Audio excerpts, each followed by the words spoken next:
नमस्कार दोस्तों, एक बार फिर से स्वागत है आप सभी का तुल्यारेस के इस डिजिटल प्लेटफॉर्म पर। और आज मैं फिर हाजिर हूं कुछ और नए प्रश्नों को लेकर, कुछ और नए तथ्यों को लेकर के। क्योंकि दोस्तों हम कर रहे हैं रीट एसएसटी के मॉडल पेपर, जहां हम इस समय रोजाना देखते हैं रीट एसएसटी में आने वाले इंपॉर्टेंट क्वेश्चंस और दोस्तों ऐसे प्रश्न जो आपसे परीक्षा में पूछे जा सकते हैं। तो दोस्तों चलिएगा शुरू करते हैं आज के टेस्ट को और देखते हैं आज का हमारा पहला प्रश्न। और पहले प्रश्न को हल करने से पहले दोस्तों वीडियो को लाइक कर देना अगर अभी तक नहीं किया है तो, और चैनल को सब्सक्राइब कर लेना नहीं किया है तो, क्योंकि इस तरह के क्वालिटी एजुकेशन वीडियो केवल आपको यहीं और इसी चैनल पर मिलने वाले हैं। और दोस्तों अगर आप टेस्ट का पूरा लाभ उठाना चाहते हैं तो कमेंट जरूर कीजिएगा, अपने आंसर चेक कीजिएगा और अपना स्कोर जरूर शेयर कीजिएगा। चलिएगा बात करते हैं पहले प्रश्न की। तो संरचनात्मक दृष्टि से राजस्थान के भौतिक स्वरूप भारत के निम्नलिखित किन उच्चावच प्रदेशों का हिस्सा है। दोस्तों हमें यहाँ बताना है कि भारत का जो भौतिक प्रदेश है उसके किस भाग से राजस्थान के जो भौतिक प्रदेश हैं वो जुड़े हुए हैं, यानी राजस्थान के भौतिक प्रदेश जो हैं वो किन उच्चावच प्रदेशों के अंतर्गत आते हैं भारत के।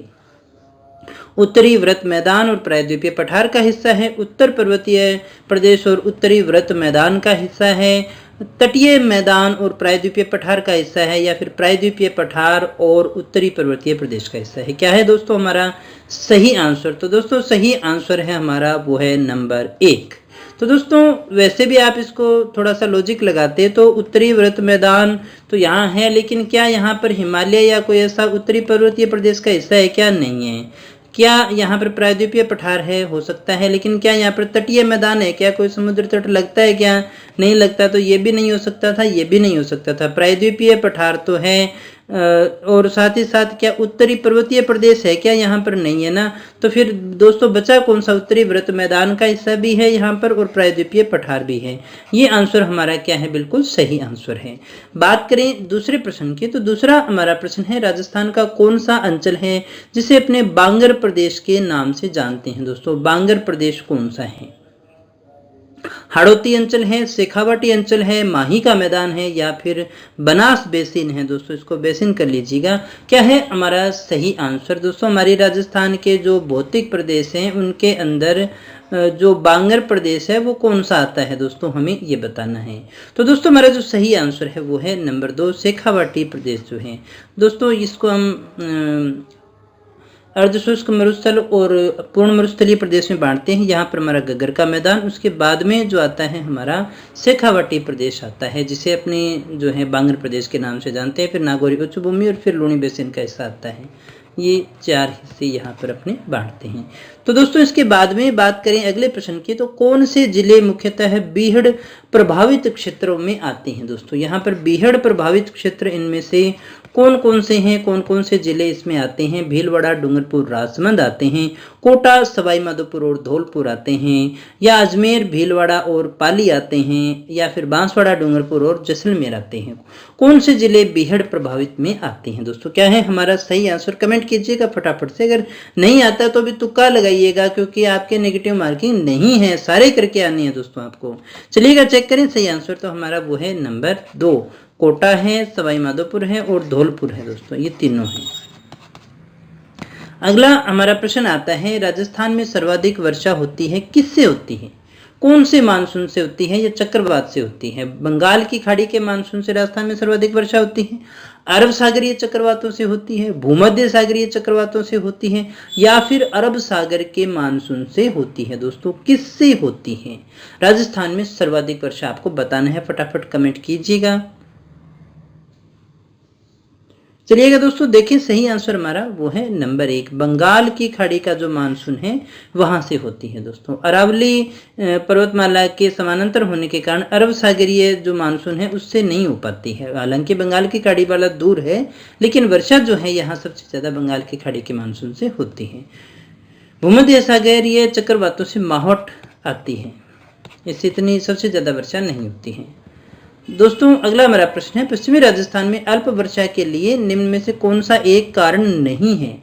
हमने कहा पश्चिमी राजस्थान जो है वहां पर बहुत ही कम वर्षा होती है, इनमें से कौन सा एक कारण नहीं है?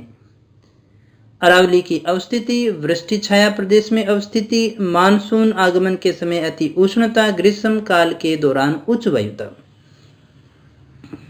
क्या है दोस्तों हमारा सही आंसर? यानी यहाँ कम वर्षा क्यों होती है, इसका कारण क्या है दोस्तों? कमेंट आपने कर दिया होगा, चेक करें। सही आंसर आपका है नंबर 4। तो दोस्तों ग्रीष्म काल के दौरान उच्च वायु दाब यहाँ होता है, ये इसका एक कारण नहीं है दोस्तों, क्योंकि ग्रीष्म काल में वैसे भी यहाँ पर निम्न वायु दाब होता है दोस्तों, तो ये कारण हमारा सही नहीं है। अरावली की अवस्थिति तो है ही है, क्योंकि ये समानांतर है, हमारा मानसून ऐसे आता है और समानांतर अरावली के होने के कारण से निकल जाता है। वृष्टि छाया प्रदेश में भी आ गया, और मानसून आगमन के समय यहाँ बहुत गर्मी भी होती है, इसलिए भी शुष्कता आ जाती है। ये तो है, लेकिन ये हमारा आंसर सही नहीं है। अगला हमारा प्रश्न है, चंद्रभागा और कोठारी नदी किस अपवाह तंत्र का हिस्सा है? कौन से में आती है? खंबात की खाड़ी अपवाह तंत्र में आती है, आंतरिक प्रवाह के अंतर्गत आती है, कच्छ की खाड़ी अपवाह तंत्र में आती है, या बंगाल की खाड़ी का अपवाह तंत्र है? चंद्रभागा नदी और कोठारी जो नदी है वो किस अपवाह तंत्र का हिस्सा है? क्या है दोस्तों सही आंसर? चेक करिएगा। सही आंसर हमारा नंबर 4, ये बंगाल की खाड़ी का अपवाह तंत्र है। नेक्स्ट क्वेश्चन है अपना, निम्न में से असत्य कथन कौन सा है? इनमें से आपको बताना है। राजस्थान के अधिकांश भागों में बालू मिट्टी पाई जाती है। बालू मिट्टी पानी को शीघ्र सोख लेती है। वर्षा का जल रेतीली मिट्टी में शीघ्र विलीन नहीं होता है। राजस्थान की घग्गर जैसी नदी भी मिट्टी में विलीन हो जाती है। कौन सा इनमें से असत्य कथन है वो आपको बताना है। अच्छे से ऑप्शन को पढ़िएगा, बहुत अच्छा और बहुत ही शानदार प्रश्न है दोस्तों। क्या है हमारा सही आंसर? अगर आपने कमेंट कर दिया है तो आंसर चेक करिएगा। सही आंसर है हमारा नंबर 3, ये असत्य है, ये सही है। राजस्थान के अधिकांश भागों में बालू मिट्टी आपको देखने को मिल जाएगी। बालू मिट्टी के कण बड़े होते हैं, इसलिए पानी को शीघ्र ही सोख लेते हैं। वर्षा का जल रेतीली मिट्टी में मिलते ही विलीन हो जाता है। नहीं वाला कथन गलत हमारा। राजस्थान की घग्गर जैसी नदी भी मिट्टी में विलीन हो जाती है, ये बात भी हमारी सही है। तो दोस्तों ये था हमारा 7वां प्रश्न। अगले प्रश्न की बात करते हैं। गुणी, बारियों, गोसी, तेवड़ियों, घरलियों, कीलियों आदि का संबंध है किससे है दोस्तों? कुएं से, रहट से, परंपरागत तरीके से सिंचाई करने से, गले के आभूषण से, लोक नृत्य से, या फिर खेतों में निराई गुड़ाई से, किससे संबंधित है दोस्तों? क्या है हमारा सही आंसर? क्या है दोस्तों सही आंसर? चेक करिएगा। सही आंसर हमारा नंबर 1, यानी कुएं से जो परंपरागत तरीके से सिंचाई करना है उससे संबंधित है। अगला हमारा प्रश्न है, राजस्थान का मुख्य गन्ना और कपास उत्पादक कृषि जलवायु खंड इनमें से कौन सा है? वो कौन सा भाग है जहां पर गन्ना भी होता है और कपास भी होता है दोस्तों? सिंचित उत्तर पश्चिमी मैदान है, उच्च शुष्क और सीमित सिंचित प्रदेश है, लूणी बेसिन का अंतर्वर्ती मैदान है, या अर्ध शुष्क पूर्वी मैदान है? क्या है दोस्तों हमारा सही आंसर? फटाफट से कमेंट कीजिएगा ताकि हम उसको चेक कर सकें। तो दोस्तों हमारा जो सही आंसर है वो है नंबर 1, सिंचित उत्तर पश्चिमी मैदान जो हमारा है वहां पर गन्ना भी होता है और कपास भी होती है। जामसर किसके लिए प्रसिद्ध है? जामसर में कौन सा खनिज होता है? रॉक फास्फेट होता है, जिप्सम होता है, मुल्तानी मिट्टी होती है, एस्बेस्टोस होता है। जामसर में कौन सा खनिज होता है? फटाफट से कमेंट करके बताइएगा ताकि हम चेक कर सके हमारे आंसर को। तो दोस्तों हमारा जो सही आंसर है वो है नंबर 2, जिप्सम के लिए जाना जाता है। जामसर जो है वो जिप्सम के लिए जाना जाता है। निम्न में से कौन सा एक सही नहीं है? इनमें से आपको बताना है कौन सा जोड़ा सही नहीं है। जावर जो है वो जस्ता व सीसा के लिए जानी जाती है, बांसवाड़ा में मैंगनीज होता है, और नागौर में जिप्सम होता है, बूंदी में गार्नेट होता है। कौन सा सही आंसर यानी कि सही नहीं है, कौन सा जोड़ा गलत है वो हमारा सही आंसर होगा। चेक करिएगा नंबर 4, ये हमारा सही आंसर है, यानी बूंदी में गार्नेट नहीं होता है। तो फिर गार्नेट कहाँ होता है आप कमेंट करके बताइएगा। देखें आपने कितना याद किया है। भारत में निजी क्षेत्र की एक सबसे बड़ी उर्वरक उत्पादक कंपनी है जिसका नाम है चंबल फर्टिलाइजर एंड केमिकल्स। आपको बतानी है कौन से जिले में है। चंबल फर्टिलाइजर जो है वो कौन से जिले में है? कोटा में है, सीकर में है, सवाई माधोपुर में है, या फिर जैसलमेर में है? कहाँ है दोस्तों सही आंसर? चेक करिएगा। सही आंसर हमारा वो है नंबर 1, कोटा में। चंबल फर्टिलाइजर कहाँ है दोस्तों? कोटा। कौन सा सुमेलित नहीं है इनमें से आपको बताना है। न्यूनतम जनसंख्या जैसलमेर की, सर्वाधिक साक्षरता कोटा की, सर्वाधिक जनसंख्या जयपुर की, न्यूनतम साक्षरता सिरोही की। क्या है दोस्तों हमारा सही आंसर? यानी इनमें से कौन सा जोड़ा गलत है वो आपको छांटना है। तो दोस्तों हमारा जो सही आंसर है वो है नंबर 4। न्यूनतम साक्षरता सिरोही की नहीं है, ये आपको बताना है। सिरोही की नहीं है तो फिर कहाँ की है, कमेंट करके बताइएगा दोस्तों, ताकि देखिए आपने क्या सीखा। राजस्थान में प्रथम रेल सेवा कब शुरू हुई थी? 1876 में, 73 में, 74 में या फिर 75 में? राजस्थान में पहली रेल सेवा कब शुरू की गई थी दोस्तों?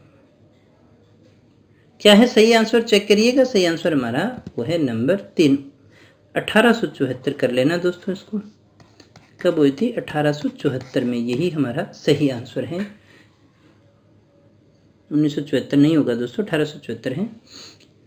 इसके बाद में दोस्तों अगले प्रश्न की बात करते हैं। अगला हमारा प्रश्न है, राजस्थान में गैर परंपरागत स्रोतों से ऊर्जा के उत्पादन हेतु भारत सरकार के नवीन एवं नवीकरणीय ऊर्जा मंत्रालय की नोडल एजेंसी कौन सी है?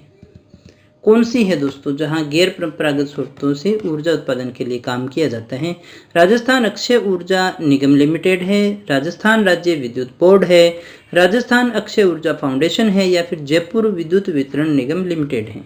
क्या है दोस्तों सही आंसर हमारा, चेक करिएगा। सही आंसर है वो है नंबर 1, राजस्थान अक्षय ऊर्जा निगम। अगला हमारा प्रश्न है, कौन सा पर्यटन स्थल बांसवाड़ा में नहीं? इनमें से बांसवाड़ा में कौन सा पर्यटक स्थल नहीं है दोस्तों? क्या है हमारा सही आंसर? त्रिपुरा सुंदरी मंदिर, मानगढ़ धाम, रामगढ़ बंडदेवरा मंदिर या माही बांध? कौन सा नहीं है दोस्तों? क्या है सही आंसर, चेक करिएगा। सही आंसर है हमारा नंबर 3, भंडदेवरा का मंदिर। कहाँ है दोस्तों? ये 12 में है। कहाँ है? ये 12 में है, ये बांसवाड़ा में नहीं है। अगला प्रश्न है हमारा, तनोट माता को किस देवी का पुनर्जन्म कहा जाता है? बहुत ही अच्छा और बहुत ही शानदार सा प्रश्न है। तनोट माता को किस देवी का पुनर्जन्म कहते हैं? स्वांग्य माता का, इंगलाज का, शिला देवी का या फिर आई माता का? क्या है दोस्तों हमारा सही आंसर, चेक करिएगा। सही आंसर हमारा नंबर 2, हिंगलाज माता। कौन सी माता है? हिंगलाज माता का पुनर्जन्म कहा जाता है दोस्तों। किस अभयारण्य में राज्य पक्षी गोडावण मुख्यतः आपको देखने को मिलेगा? राष्ट्रीय मयूर उद्यान में, रामगढ़ विषधारी वन्य जीव अभयारण्य में, कैला देवी वन्य जीव अभयारण्य में या फिर सीता माता वन्य जीव अभयारण्य में? कौन से अभयारण्य में आपको देखने को मिलेगा? राज्य पक्षी गोडावण मुख्यतः कहाँ मिलता है? क्या है दोस्तों हमारा सही आंसर? तो दोस्तों हमारा जो सही आंसर है, चेक करिएगा। सही आंसर होगा नंबर 1, राष्ट्रीय मयूर उद्यान जो है वो हमारा सही आंसर है।